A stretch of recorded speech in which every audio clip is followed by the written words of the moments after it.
बच्चों की बहुत दिनों से फरमाइश थी कि मम्मा बील का जूस पीना है। अब हम गांव में रहते हैं इसलिए यहाँ पे बील बड़े मुश्किल से आते हैं। तो हमने क्या किया, हमने किसी और से शहर से मंगवा लिए।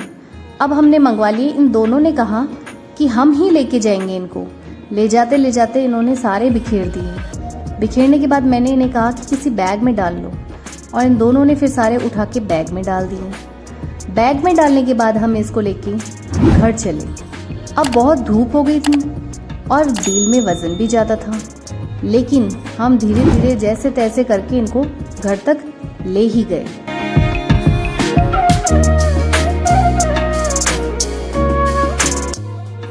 बील 5 किलो थे इसलिए वज़न था कभी इस हाथ में कभी उस हाथ में, ऐसे करके हम चले।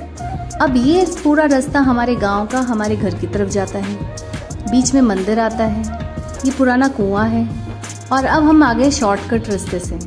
अब शॉर्टकट रास्ते से एक बालू का बड़ा सारा टीला टाइप से आता है। उस टीले पे इस बैग को लेकर चढ़ना थोड़ा मुश्किल है, पर चढ़ना तो होगा। तो ये हम चढ़े उस टीले पे।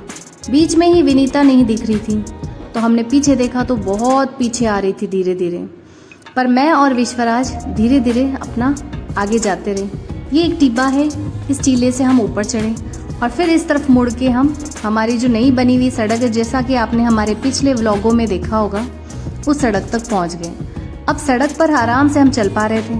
फिर हमने विनीता को संभाला तो विनीता बहुत पीछे आ रही थी, धीरे धीरे आ रही थी वो अपना, और हम दोनों माँ बेटे अपना आगे चल दिए।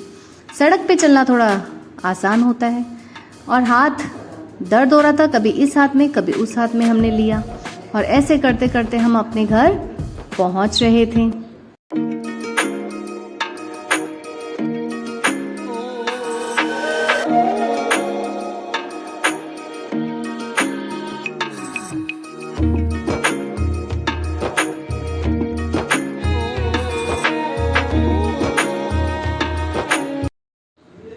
ये देखिए, अब हमारा घर आ गया है।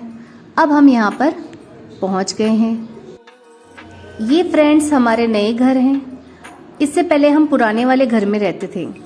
कभी समय मिला तो आपको उस पुराने वाले घर का टूर भी करवाएंगे, और एक दिन आपको इस नए घर का पूरा टूर करवाएंगे कि हमने इसे कैसे कैसे बनवाया है। ये देखिए फ्रेंड्स, हम अपने घर पहुँच गए। घर पहुँचकर हमने फटाफट ये बैग रखा और शाम को सबसे पहले जूस बनाया, और जूस बना के दोनों बच्चों को पहले पिलाया, और पीने के बाद ये दोनों बहुत खुश हुए।